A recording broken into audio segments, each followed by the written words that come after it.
إن الحمد لله نحمده ونستعينه ونستغفره ونعوذ بالله من شرور أنفسنا ومن سيئات أعمالنا من يهده الله فلا مضل له ومن يضلل فلا هادي له وأشهد أن لا إله إلا الله وحده لا شريك له وأشهد أن محمدا عبده ورسوله أما بعد فإن خير الحديث كتاب الله وخير الهدي هدي محمد صلى الله عليه وسلم وشر الأمور محدثاتها وكل محدثة بدعة وكل بدعة ضلالة وكل ضلالة في النار. يا أيها الذين آمنوا اتقوا الله حق تقاته ولا تموتن إلا وأنتم مسلمون. يا أيها الناس اتقوا ربكم الذي خلقكم من نفس واحدة وخلق منها زوجها وبث منهما رجالا كثيرا ونساء واتقوا الله الذي تساءلون به والأرحام إن الله كان عليكم رقيبا. يا أيها الذين آمنوا اتقوا الله وقولوا قولا سديدا يصلح لكم أعمالكم ويغفر لكم ذنوبكم ومن يطع الله ورسوله فقد فاز فوزا عظيما. فأعوذ بالله من الشيطان الرجيم. بسم الله الرحمن الرحيم. قاف والقرآن المجيد بل عجبوا أن جاءهم منذر منهم فقال الكافرون هذا شيء عجيب أإذا متنا وكنا ترابا ذلك رجع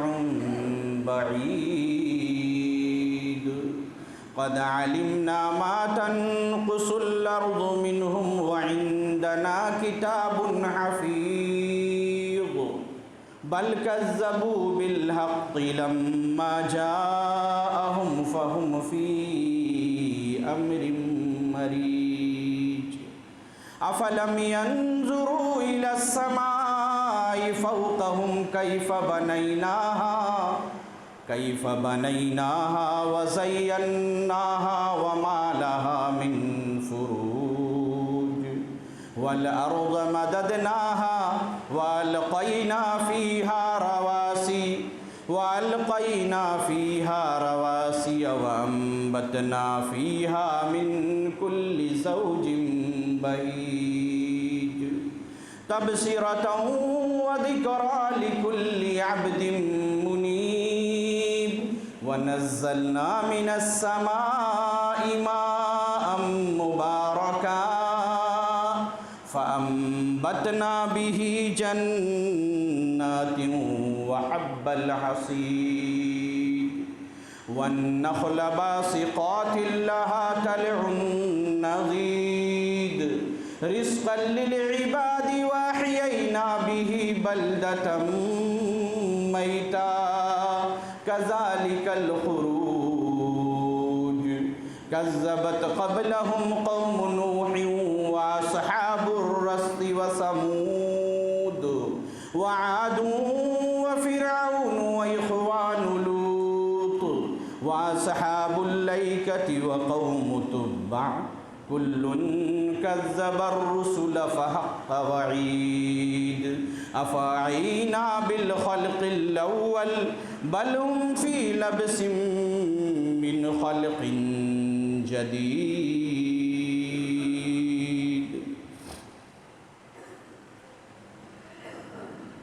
وقال الله جل وعلا في كتابه العزيز وفي فرقانه المجيد وَإِذَا سَأَلَكَ عِبَادِي عَنِّي فَإِنِّي قَرِيبٌ أُجِيبُ دَعْوَةَ الدَّاعِ إِذَا دَعَانِ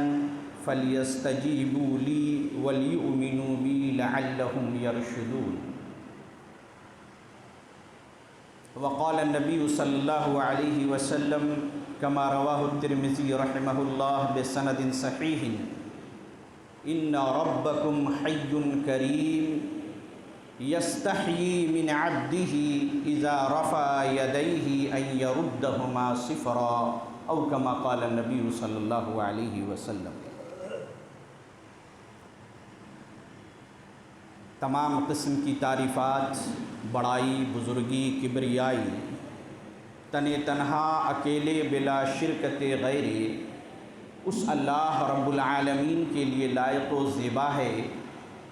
جو ہم تمام انسانوں کا، جنوں کا اور اس کائنات میں رہنے والی تمام مخلوقات کا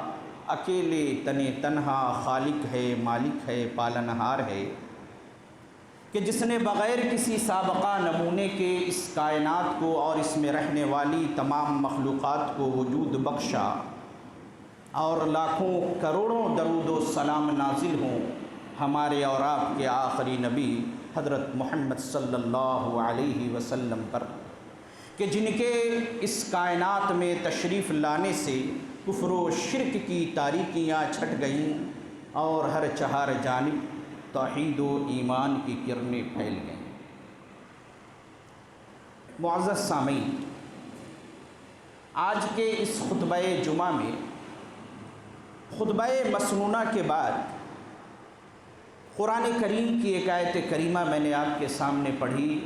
سورہ بقرہ کی آیت نمبر 186، اور اس کے بعد نبی صلی اللہ علیہ وسلم کی ایک پیاری، سچی اور صحیح حدیث ترمذی کی روایت. قرآن کریم کی جو آیت کریمہ ہے اس کا سیدھا تھا ترجمہ یہ ہے کہ اللہ رب العزت نے اپنے نبی کو خطاب کرتے ہوئے یہ فرمایا کہ اذا سألک عبادی عنی فإنی قریب. اے میرے نبی صلی اللہ علیہ وسلم، جب میرے بندے میرے بارے میں آپ سے سوال کریں، پوچھیں، تو آپ انہیں خبر دے دیں کہ میں ان کے بالکل قریب ہوں. اور آپ جانتے ہیں کہ اللہ رب العزت نے اپنے بندوں کو خطاب کرتے ہوئے یہ فرمایا ہے کہ میں بندوں کے شہ رگ سے بھی زیادہ قریب. تو فرمایا اللہ رب العزت نے کہ اے میرے نبی، جب میرے بندے میرے بارے میں آپ سے پوچھیں، سوال کریں، اذا سألک عبادی عنی فإنی قریب، تو انہیں خبر دے دیجئے کہ میں ان کے بالکل قریب ہوں. اجیب دعوت الداعی اذا دعان، میں پکارنے والے کی پکار کو قبول کرتا ہوں. فَلْيَسْتَجِيبُوا لِي، لہذا انہیں چاہیے کہ وہ میرا حکم بجا لائیں، وَلْيُؤْمِنُوا بِي، اور میرے اوپر پختہ طریقے سے ایمان لے کر کے آئیں، لَعَلَّهُمْ يَرْشُدُونَ، تاکہ وہ رشد و ہدایت کو پہنچ جائیں، کامیابی سے سرفراز ہو جائیں. یہ آیت کریمہ اگر دیکھی جائے تو ایک مسلمان کی زندگی کے لیے ایک یونیورسل آیت ہے جو مختلف نوعیتوں کی حامل ہے. یعنی کہ ایک بندہ مومن کو یہ آیت کریمہ ایک امید اور تمام قسم کی مایوسیوں کے اندر اسے ایک روشنی اور ایک سمجھے کہ چراغ یا یہ روشنی کی اور ایک امید کا احساس دلاتی ہے. بندہ مومن آج ہم اور آپ جن حالات سے گزر رہے ہیں، ہمیشہ سے ہی جب سے اسلام کا دور شروع ہوا، اللہ کے رسول صلی اللہ علیہ وسلم کی بعثت سے لے کر کے آج تک ہمیشہ مسلمان کہیں نہ کہیں مختلف قسم کے پریشانیوں اور مختلف قسم کے آزمائشوں کا شکار رہے ہیں۔ آج جن حالات سے ہم دوچار ہیں، ہمارا یہ گلہ و شکوہ ہوتا ہے کہ نہ حکومتیں ہمارا ساتھ دیتی ہیں، نہ علاقے کے لیڈران اور سربراہان ہمارا ساتھ دیتے ہیں، تمام قسم کی مختلف تنظیمیں ہمارے خلاف سازشیں کر رہی ہیں، ہمیں صفحہ ہستی سے مٹانے کی کوشش کی جا رہی ہے۔ یہ ہم مسلمانوں کا رب العالمین کی بارگاہ میں گلہ اور شکوہ ہوا کرتا ہے، اور یہ درست اور بجا بھی ہے۔ اس کے علاوہ ہم اور آپ جو مسلمان کلمہ پڑھنے والے ہیں، وہ اپنی زندگی میں مختلف قسم کے مسائل اور پریشانیوں سے دوچار ہوا کرتے ہیں۔ کبھی ان کی صحت کی خرابی کی بنا پر وہ پریشان ہوتے ہیں، کسی کو نوکری چاہیے، کسی کا کاروبار خسارے میں جا رہا ہے، کسی کو اپنے بچے اور بچیوں کے لیے بہترین رشتہ چاہیے، کسی کو دل و سکون، دل اور قلب کا سکون و اطمینان چاہیے۔ یہ تمام چیزیں ملیں گی کہاں؟ یہ تمام چیزیں جب انسان سے امیدیں وابستہ کرتا ہے اور جب اس کی امیدیں دم توڑ دیتی ہیں، تو صرف اور صرف ایک ہی سہارا بچ جاتا ہے، وہ اللہ رب العزت کی بارگاہ میں رجوع کرنا، اللہ رب العزت کی بارگاہ میں دعا کرنا، سجدہ ریز ہو جانا، اپنے ہاتھوں کو اللہ رب العزت کی بارگاہ میں اٹھا کر کے اپنی حاجتوں اور اپنی مشکلات کو اس کے سامنے پیش کرنا، کیونکہ اس میں تو کسی قسم کی کوئی رکاوٹ نہیں ہے۔ اللہ رب العزت نے تو خود فرمایا نا کہ جب میرے بندے میرے بارے میں پوچھیں تو آپ انہیں خبر دے دیجئے کہ میں ان کے بالکل قریب ہوں۔ اللہ رب العزت نے یہ بھی فرمایا قرآن کریم کے اندر کہ دعا عبادت ہے، اور جو لوگ میری عبادت سے اعراض کرتے ہیں ان کا ٹھکانہ جہنم ہے۔ لہذا ایک بندہ مومن کو ہر وقت یہ چاہیے کہ اللہ رب العزت کی بارگاہ میں رجوع کرتا رہے اور اپنے تمام پریشانیوں اور مسائل کے حل کے لیے اللہ کی بارگاہ میں اپنے ہاتھوں کو پھیلائے، سجدہ ریز ہو کر کے دعا کرے۔ دعا کا مسئلہ بڑا ہی اہم ترین مسئلہ ہے۔ میں آپ کے سامنے آج اس جمعہ کے خطبے میں ایک اہم چیز کی طرف آپ کی توجہ مبذول کرانا چاہتا ہوں کہ ابھی رمضان المبارک کا مہینہ بابرکت مہینہ گزرا۔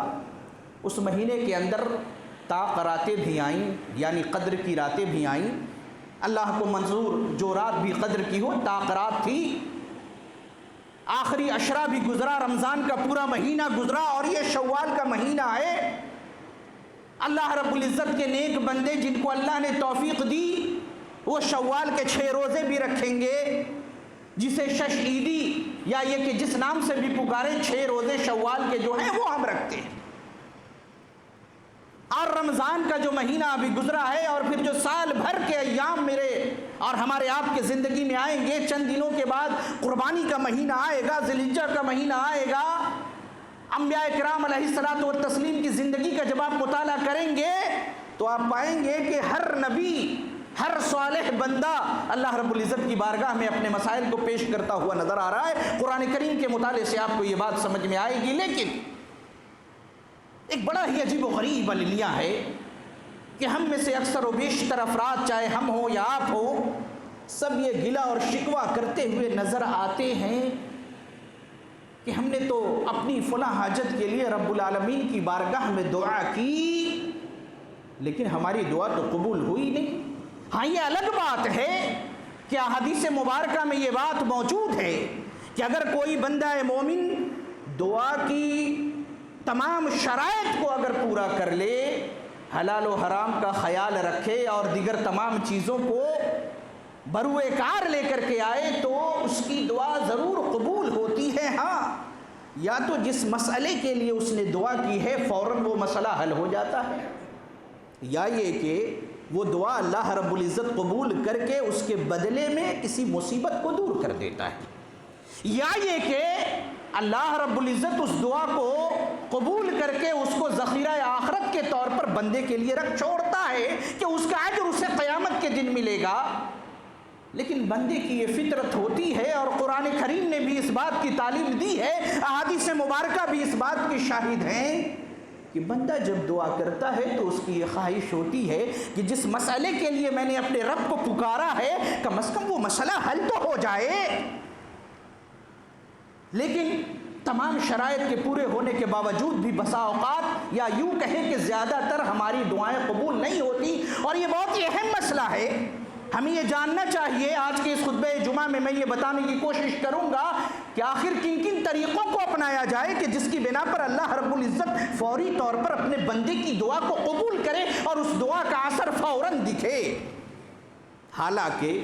اللہ کے رسول صلی اللہ علیہ وسلم کی صحیح روایت ترمذی کی اور بھی دیگر کتب سنن کے اندر میں یہ روایت موجود ہے، اللہ کے رسول صلی اللہ علیہ وسلم نے فرمایا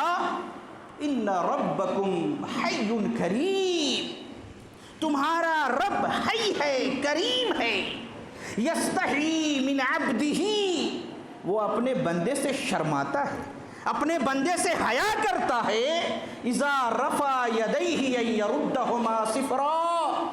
کہ جب بندہ اپنے رب کی بارگاہ میں اپنے دونوں ہاتھوں کو اٹھا کے دعا کرتا ہے، اس بندے کے اٹھی ہوئے ہاتھ اور اس کی دعا کی گئی دعا کو، یعنی اس کے ہاتھ کو خالی لوٹاتے ہوئے یردہما صفرا، اللہ رب العزت کو شرم آتی ہے۔ اللہ کے رسول صلی اللہ علیہ وسلم دعا کیا کرتے تھے، اللہم انی اعوذ بک، اللہم انی اے اللہ تبارک و تعالیٰ میں تیری پناہ چاہتا ہوں ایسی دعا سے جو قبول نہ ہو، اللہم انی اعوذ بک من دعاء لا یسمع، ایسی دعا جو کہ قبول نہ کی جائے، سنی نہ جائے۔ تو دعا رب العالمین شرماتا ہے، اپنے بندے کے ہاتھ کو خالی لوٹاتے ہوئے اسے حیا آتی ہے۔ پھر بھی ہماری دعائیں مقبول کیوں نہیں ہوتی؟ تو میرے بھائی، حلال و حرام کا خیال رکھنا ضروری ہے دعا کے لیے۔ آپ جانتے ہیں کہ ایک آدمی اگر، یہ بنیادی شرط ہے، اسی لیے اس کو بیان کرنا ضروری ہے، اور آپ جانتے بھی ہوں گے کہ اگر ایک آدمی حرام کھاتا ہے، حرام پیتا ہے، حرام پہنتا ہے تو اس کی دعا کبھی قبول نہیں ہوتی۔ مسلم کی صحیح روایت ہے، آپ جانتے ہیں اللہ کے رسول صلی اللہ علیہ وسلم نے فرمایا، حضرت ابو ہریرہ رضی اللہ عنہ راوی ہیں، کہتے ہیں کہ ان اللہ طیب لا یقبل الا طیبا، اللہ کے رسول صلی اللہ علیہ وسلم نے فرمایا کہ اللہ رب العزت پاک ہے اور پاکیزہ مال کو ہی قبول کرتا ہے۔ ان اللہ امر المؤمنین بما امر بہ المرسلین، اللہ رب العزت نے جس طریقے سے اپنے مومن بندوں کو حکم دیا ہے اسی طریقے سے رسولوں کو بھی حکم دیا ہے۔ اور پھر قرآن کی وہ دو آیتیں اللہ کے رسول صلی اللہ علیہ وسلم نے پڑھی کہ جس کے اندر بندہ مومن کو اور ساتھ ساتھ اللہ کے رسولوں کو بھی حلال کھانے کی تاکید کی گئی ہے۔ اس کے بعد اللہ کے رسول صلی اللہ علیہ وسلم کے بارے میں راوی حدیث کہتے ہیں کہ ثم ذکر الرجل، پھر اللہ کے رسول صلی اللہ علیہ وسلم نے ایک آدمی کا ذکر کیا، یطیل السفر، لمبا سفر کر کے آ رہا ہے، مسافر کی دعا مقبول ہوتی ہے۔ یطیل السفر،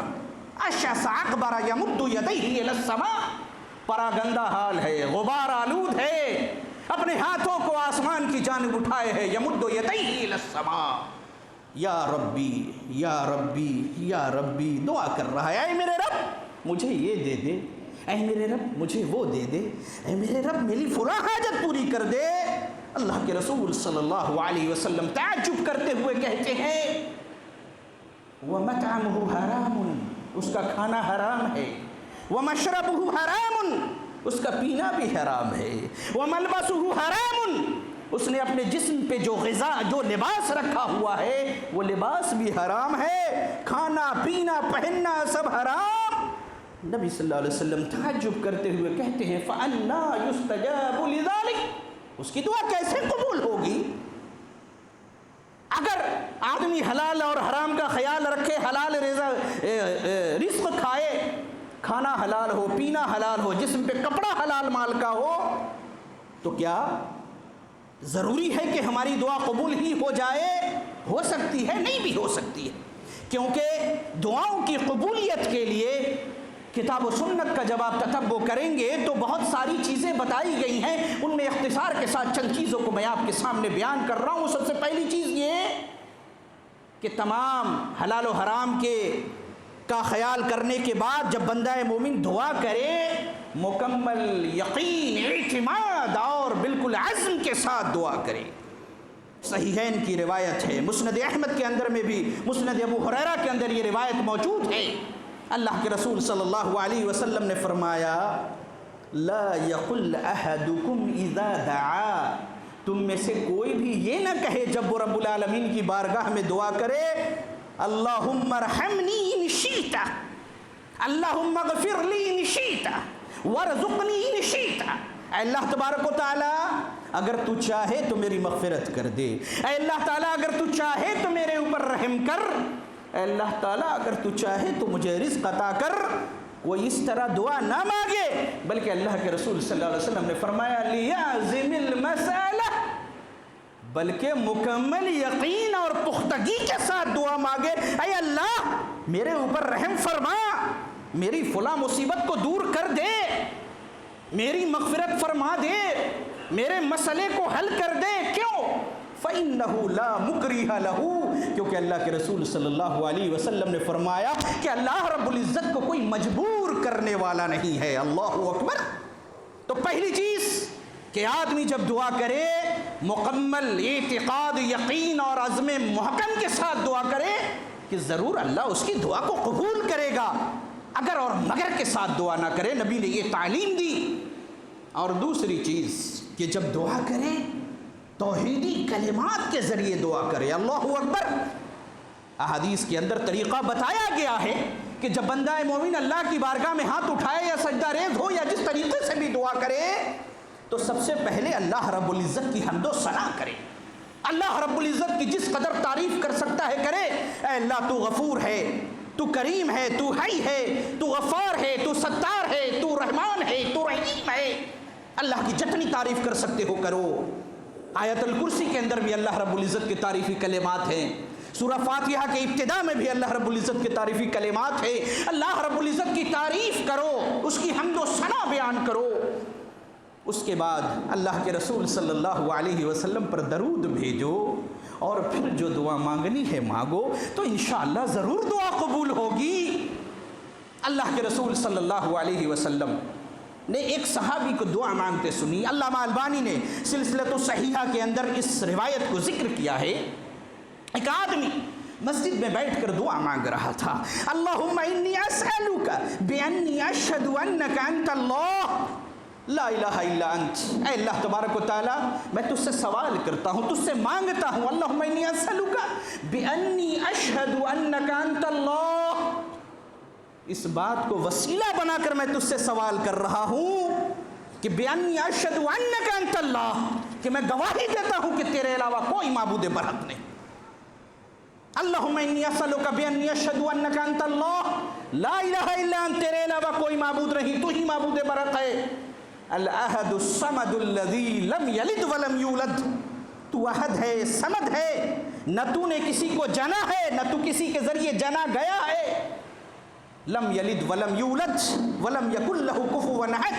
اللہ کے رسول صلی اللہ علیہ وسلم نے جب یہ کلمات سنے، صحیح روایت ہے، آپ نے صحابہ کو خطاب کرتے ہوئے فرمایا کہ سنو، اس بندے نے ایک ایسے اسم اعظم کے ذریعے دعا کی ہے کہ اگر اس کے ذریعے جب بھی رب کو پکارا جائے تو اس کی پکار رائے گا نہیں جائے گی، جب بھی جو دعا کرے گا اس کی دعا کبھی رد نہیں کی جائے گی، اس کی دعا قبول کی جائے گی۔ اللہ اکبر۔ حضرت عبداللہ ابن مسعود رضی اللہ عنہ راوی ہیں، اور کتاب التوحید کی شرح فتح المجید کے اندر عبد الرحمن بن حسن آل الشیخ نے اما عائشہ رضی اللہ عنہا کے طرق سے بھی اس روایت کو نقل کیا ہے۔ علامہ البانی نے اپنی سلسلۃ الصحیحہ کے اندر میں بھی اس کو ذکر کیا کہ جب کسی آدمی کو کوئی پریشانی ہو، کوئی ٹینشن ہو، انسان غمگین ہو، متفکر ہو، اس کو ڈپریشن کا شکار ہو، اختلاج قلب کا شکار ہو، کسی بھی طرح کی کوئی پریشانی ہو، اللہ کے رسول صلی اللہ علیہ وسلم نے فرمایا کہ بندہ مومن 2 رکعت نماز پڑھے، اس کے بعد دعا کرے۔ کیسی دعا؟ اللہ کے رسول صلی اللہ علیہ وسلم نے فرمایا کہ 2 رکعت نماز پڑھ کے دعا کرے، اللہم انی عبدک، اے اللہ تبارک و تعالی میں تیرا بندہ ہوں، وابن عبدک، تیرے بندے کا بیٹا ہوں، وابن امتک، تیری بندی کا بیٹا ہوں، تیری لونڈی کا بیٹا ہوں، وابن امتک ناصیتی بیدک، میری پیشانی تیرے قبضے کے اندر ہے، تیرے قبضہ قدرت میں ہے، تیرے ہاتھوں میں ہے، ناصیتی بیدک ماضٍ فی حکمک، میرے اوپر تیرا ہی فیصلہ جاری ہوتا ہے، عدل فی قضاؤک، میرے بارے میں جو تو فیصلہ کر دے وہ عدل پر مبنی ہے۔ اسألک اللہم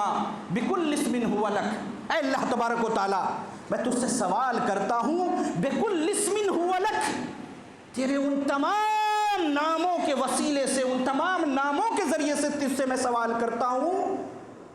اللہم انی اسألک بکل اسم ہوا لک، جو تو نے اپنے لیے متعین کیے ہیں، جو نام تو نے اپنے لیے منتخب کیا ہے، ان ناموں کے ذریعے میں تجھ سے دعا کرتا ہوں۔ اللہم انی اسألک بکل اسم ہوا لک سمیت بہ نفسک،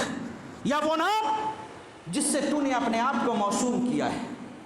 سمیت بہ نفسک وانزلتہ فی کتابک، یا تیرے ان ناموں کے وسیلے سے میں تجھ سے سوال کرتا ہوں جن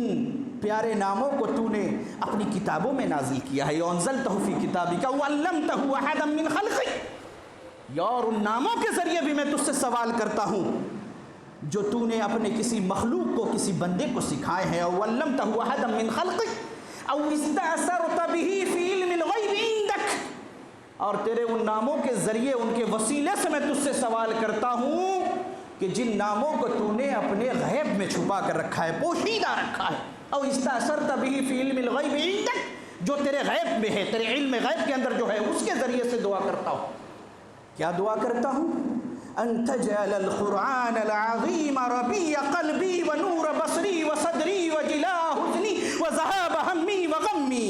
ان تجعل القرآن العظیم ربیع قلبی، اے اللہ اس قرآن کو تو میرے سینے کی بہار بنا دے، ان تجعل القرآن العظیم ربیع قلبی ونور بصری وصدری، میرے نگاہ اور میرے سینے کی تو اس کو روشنی بنا دے، ان تجعل القرآن العظیم ربیع قلبی ونور بصری وصدری وجلاء حزنی وذہاب ہمی وغمی، اور اس قرآن کو تو میرے غم کو دور کرنے کا، میرے پریشانیوں کے چھٹ جانے کا تو ذریعہ بنا دے۔ اللہ اکبر۔ اللہ کے رسول صلی اللہ علیہ وسلم فرما رہے ہیں کہ جب کوئی بندہ یہ دعا کرتا ہے، اللہ تبارک و تعالیٰ اس کی اس پریشانی، اس ٹینشن، اس ڈپریشن کی کیفیت کو تبدیل کر کے اس کے لیے مسرت و شادمانی اور سرور اور خوشی مہیا کر دیتا ہے۔ کتنی بڑی بات ہے۔ ہم میں سے کتنے لوگ ہیں جو ان دعاؤں کو یاد کرتے ہیں؟ ہمیں چاہیے کہ ہم ان توحیدی کلمات کے ذریعے رب العالمین سے دعا کریں تو ہماری دعا ضرور قبول ہوگی، کبھی رد نہیں جا سکتی۔ اور ایک تیسری چیز کہ جب ہم دعا کریں تو رب العالمین سے خاموشی کے ساتھ گڑ گڑا کر کے چپ کے بھی دعا کریں۔ اللہ رب العزت نے کیا فرمایا؟ ادعوا ربکم تضرعا وخفیا، اپنے رب کو خاموشی کے ساتھ چپ کے گڑ گڑا کر کے پکارو۔ حضرت زکریا علیہ السلام کا واقعہ آپ جانتے ہیں۔ حضرت مریم علیہ السلام، ان کے خالو حضرت زکریا علیہ السلام تھے، اور حضرت زکریا علیہ السلام کی کفالت اور ماتحتی اور نگرانی اور ان کے گارجنشپ کے اندر حضرت مریم علیہ السلام تھے۔ قرآن کریم کے اندر موجود ہے کہ حضرت مریم علیہ السلام کے بارے میں اللہ رب العزت نے فرمایا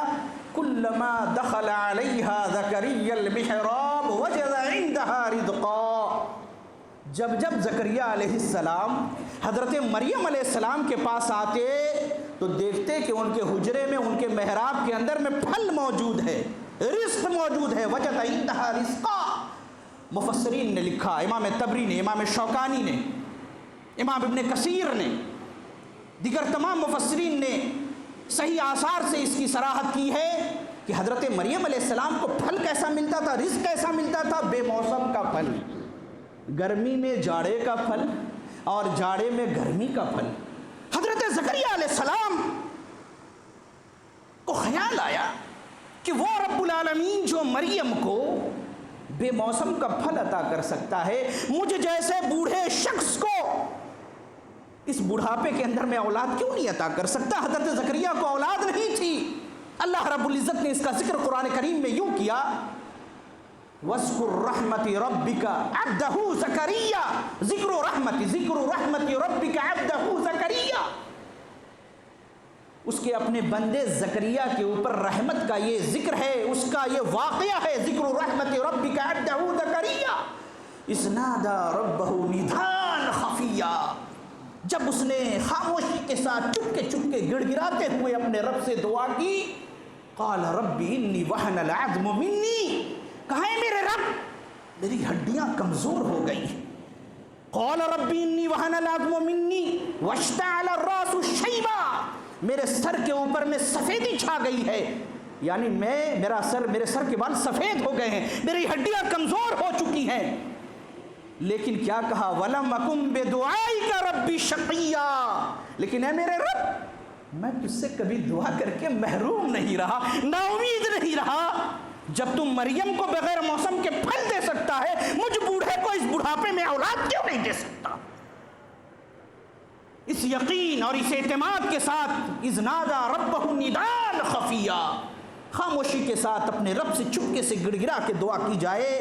تو رب العالمین دعاؤں کو ضرور قبول کرتا ہے۔ اللہ اکبر۔ اور اس کے بعد ایک اور اہم چیز دعاؤں کی قبولیت کے لیے کہ جب دعائیں مانگنی ہو تو آدمی کو چاہیے کہ صدقہ و خیرات کا سے کام لے، نفل صدقے ادا کرے، اس کے بعد نماز پڑھے، رب العالمین کی بارگاہ میں دعا کرے۔ حضرت انس رضی اللہ عنہ کے بارے میں صحیح روایتوں میں موجود ہے، بصرہ کے اندر ان کی ایک زمین تھی، جس زمین کو انہوں نے کسی کو کاشت کے لیے دیا ہوا تھا، بٹائی پہ دیا ہوا تھا۔ بٹائی دار نے آ کر کے کہا، اے صحابی رسول، کافی عرصے سے وہ زمین قحط سالی کا شکار ہے، بارش نہیں ہو رہی، فصل نہیں ہو رہی۔ صحیح روایتوں میں موجود ہے، حضرت انس رضی اللہ عنہ جاتے ہیں، اپنی اس زمین سے کچھ دور ہٹ کر کے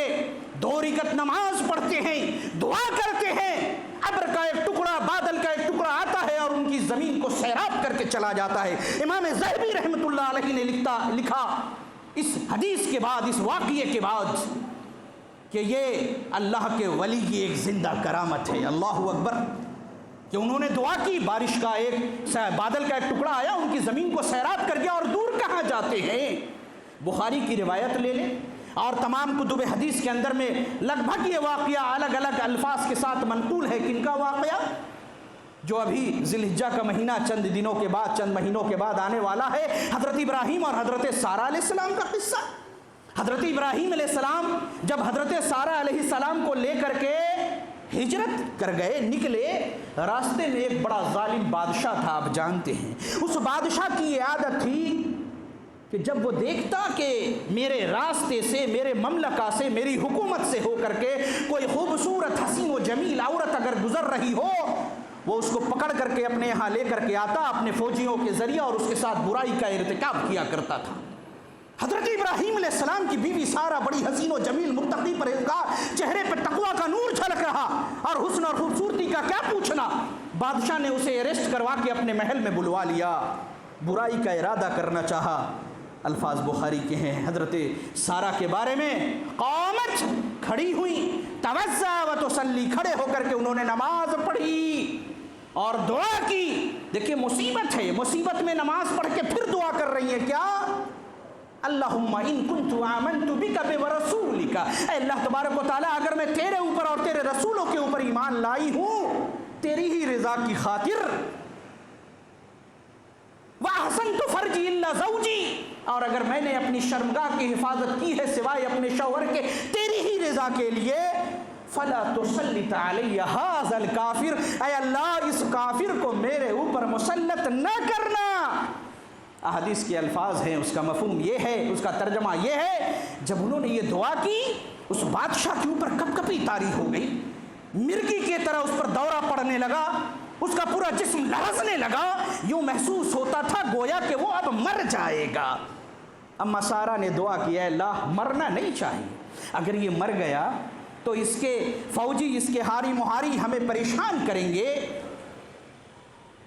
پھر اس کی طبیعت درست ہو گئی، پھر دوبارہ اس نے برائی کا ارتکاب کرنا چاہا۔ حضرت سارہ نے پھر دعا کی، اللہم ان کنت آمنت بک برسولک واحسنت فرجی الا علی زوجی فلا تسلط علی ھذا الکافر۔ پھر اس کی ایسی ہی حالت ہو گئی، پھر انہوں نے دعا کی کہ اللہ تعالیٰ اس کو درست کر دے، پھر وہ درست ہوا، پھر اس نے برائی کا ارادہ کیا، پھر اما سارہ نے دعا کی، تیسری بار کے بعد اس نے ارادہ نہیں کیا، وہ سمجھ گیا کہ معاملہ کچھ اور ہے، اور اس نے حضرت ہاجرہ علیہ السلام کو اللہ کے نبی حضرت ابراہیم علیہ السلام کو تحفے کے طور پر دے کے روانہ کر دیا عزت کے ساتھ۔ تو کیا پتہ چلا کہ جب مصیبت آئے تو انسان کو چاہیے کہ انسان نماز پڑھے، نماز پڑھ کر کے رب العالمین کی بارگاہ میں دعا کرے۔ اور ایک بہت ہی اہم اور بنیادی چیز کہ جب دعا کرنا ہو انتہائی الہا کے ساتھ گریہ زاری کرتے ہوئے رو رو کر کے دعا کرنی چاہیے، چاہے اس دعا کے اندر 10 منٹ 15 منٹ آدھا گھنٹہ 1 گھنٹہ لگ جائے۔ دعا کا فلسفہ یہ ہے میرے بھائی کہ دعا کوئی حکم نہیں ہے کہ آپ رب کو حکم دے رہے ہیں کہ اللہ میری بات پوری کر دے۔ دعا کی روح اور اس کا فلسفہ یہ ہے کہ دعا اللہ رب العزت کی بارگاہ میں اپنی درماندگی، اپنی بے اعتنائی، اپنی فقیری، اپنی ناداری کا اظہار ہے کہ اللہ میں تیرے در کا منگتا ہوں، میں تیرے در کا بھکاری ہوں، دینے والا تو ہی ہے، میری کیا حیثیت تیرے سامنے۔ دعا کا روح اور فلسفہ یہ ہے کہ بندہ اپنی عاجزی کا اظہار رب العالمین کے سامنے کرے۔ اللہ کے رسول صلی اللہ علیہ وسلم دعا کر رہے ہیں، غور کریں، بدر کا موقع ہے، 313 صحابہ کرام ہیں، سامنے سینکڑوں کفار کا لشکر ہے۔ اللہ کے رسول صلی اللہ علیہ وسلم کو مہاجر صحابہ کہتے ہیں اے اللہ کے رسول آپ قدم بڑھائیے، ہم آپ کے ساتھ ہیں، مکمل یقین اور تائید اور نصرت کا آپ سے وعدہ کرتے ہیں۔ اللہ کے رسول صلی اللہ علیہ وسلم حضرت مقداد کی طرف دیکھتے ہیں، وہ کھڑے ہو کر کہتے ہیں اے اللہ کے رسول اگر آپ کی مراد ہم ہیں، یہ انصار صحابہ ہیں تو آپ سن لیں، اِنَّا لَا نَقُولُ كَمَا قَالَتْ بَنُو إِسْرَائِيلَ لِمُوسَىٰ، ہم وہ بات آپ سے نہ کہیں گے جو بنی اسرائیل نے موسیٰ سے کہی تھی، اذهب أنت وَرَبُّكَ فَقَاتِلَا إِنَّا هَاهُنَا قَاعِدُونَ، اے موسیٰ تم اور تمہارا رب جا کر کے لڑو، ہم یہاں بیٹھے رہیں گے۔ اذهب أنت وَرَبُّكَ فَقَاتِلَا، اے میرے نبی آپ اور آپ کا رب جا کر کے دشمنوں سے لڑیں، وَإِنَّا مَعَكُمَا مُقَاتِلُونَ، ہم بھی آپ کے ساتھ لڑیں گے، وَلَكِنَّا نُقَاتِلُ عَنْ يَمِينِكَ وَشِمَالِكَ وَبَيْنَ يَدَيْكَ وَخَلْفَكَ، بلکہ آپ کے دائیں بائیں آگے پیچھے ہر جگہ سے آپ کا دفاع کریں گے۔ اللہ اکبر۔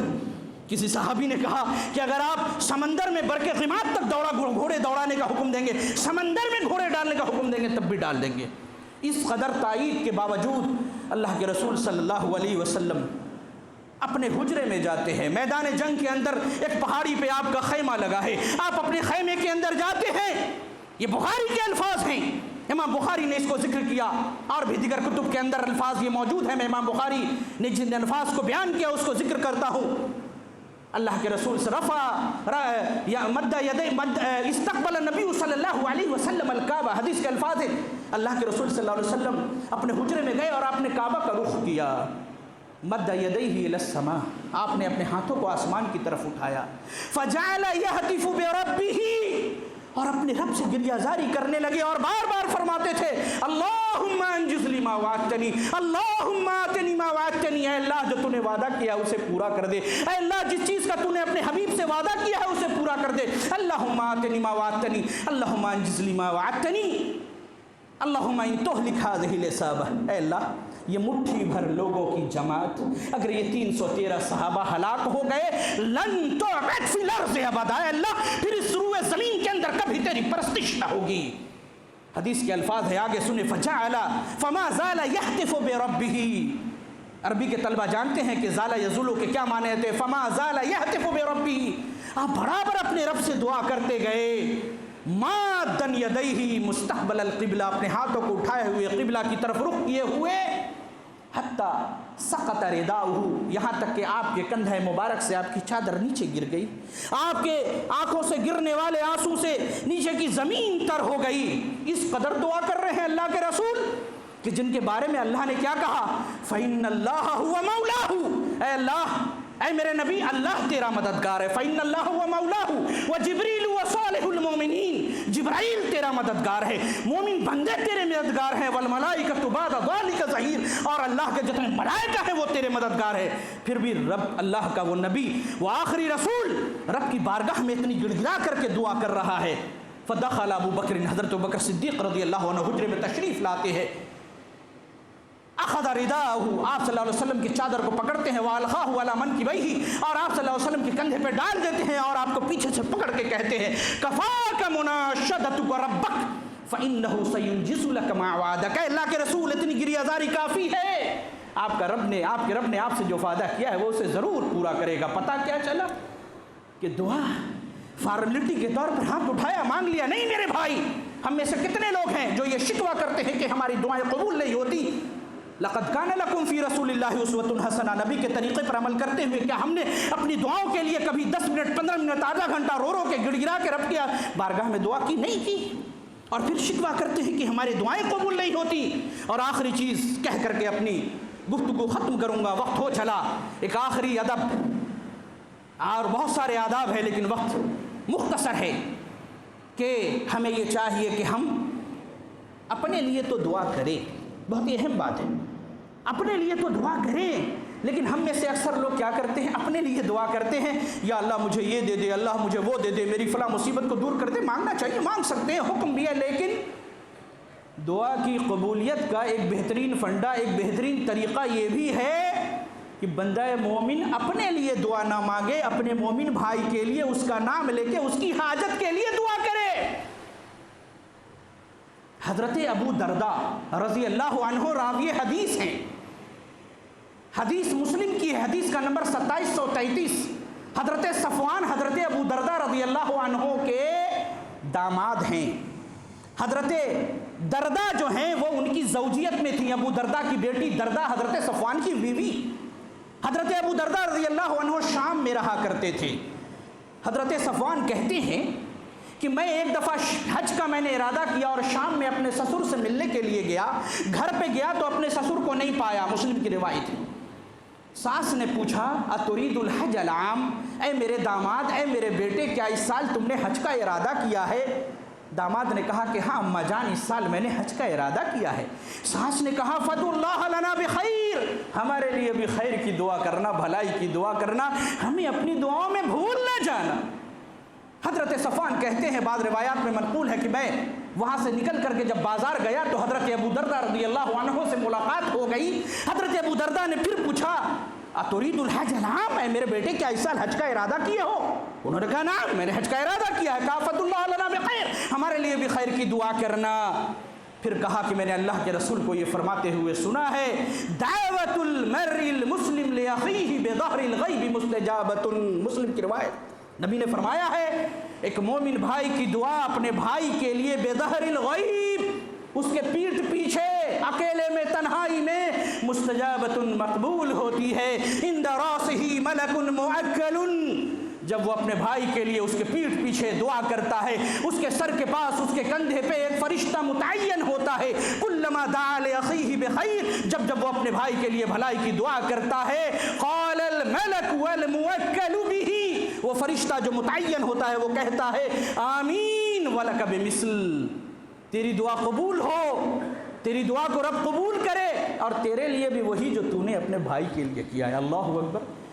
صحیح آثار میں منقول ہے کہ حضرت ابو درداء رضی اللہ عنہ سال بھر تہجد کی نماز میں بیدار ہوتے، رات کے آخری پہر میں ہاتھ اٹھا کر سجدے میں مختلف حالتوں میں اپنے پاس پڑوس، اپنے محلے، اپنے دوست، اپنے احباب، اپنے رشتہ دار، سب کا نام لے لے کر کے ان کی حاجتوں کو ذکر کر کر کے دعا کرتے تھے، اپنے لیے کچھ نہیں مانگتے تھے۔ سننے والے نے کہا کہ صحابی رسول، آپ اپنے لیے کچھ نہیں مانگتے، رات میں اٹھ کر کے آپ تو پورے علاقے اور محلے اور دوستوں احباب کے لیے دعا مانگتے ہیں، یہ کیا معاملہ ہے؟ کہا کہ میرے بھائی، مجھے یہ بات پسند ہے کہ میں تنہائی میں اٹھ کر کے اپنے بھائی کے لیے اس کی پیٹھ پیچھے دعا کروں، اور فرشتے اس دعا پر میرے لیے بھی آمین کہیں، وہ فرشتے کہ جن سے کسی گناہ کا صدور ممکن نہیں۔ اللہ رب العزت کی یہ نیک ہستیاں جب میرے لیے دعا کریں گی تو میری دعا تو بغیر مانگے ہی پوری ہو جائے گی۔ کتنا بہترین طریقہ اللہ کے رسول صلی اللہ علیہ وسلم نے بتایا، لیکن ہم میں سے بہت کم لوگ ہوں گے جو جانتے ہوں گے، اور اگر جانتے بھی ہوں گے تو کبھی شاید و نادر ہی ہماری زندگی میں ایسا موقع آیا ہو کہ ہم نے نماز پڑھ کر کے، ہاتھ اٹھا کر کے، یا کسی بھی حالت میں اپنے لیے چھوڑ کر کے اپنے بھائی کے لیے دعا کی ہو۔ میرے بھائی، یہ وہ چند کلمات تھے، یہ وہ چند طریقے تھے جو اس مختصر وقت میں نے آپ کے سامنے بیان کیا کہ مومن کے لیے دعا جو ہے وہ اس کا ہتھیار ہے۔ بڑھ کر کے دعا سے بڑھ کر کے کوئی اس کے لیے مطلب کہ راستہ نہیں. تمام جب راستے مسدود ہو جاتے ہیں تو رب کی بارگاہ میں دعا کا راستہ کھلا رہتا ہے. اور ہم یہ گلہ اور شکوہ نہ کریں کہ میرے رب نے دعا ہی نہ قبول کی, میں نے تو دعا کی تھی, تاقرات میں مانگی, فلاں مانگی, فجر کے بعد مانگی, سفر میں مانگی, حج کے موقع پہ مانگی, خانہ کعبہ کا دیوار اور پردہ پکڑ کر کے مانگا, دعا نہ قبول ہوئی. میرے بھائی, اگر دعا کے ان آداب کو اگر ہم مد نظر رکھ کر کے دعا کریں گے تو انشاءاللہ اللہ ہماری دعاؤں کو قبول کرے گا. اقول قولی ھذا واستغفر اللہ لی ولکم ولسائر المسلمین آمین. وآخر دعوانا ان الحمد للہ رب العالمین.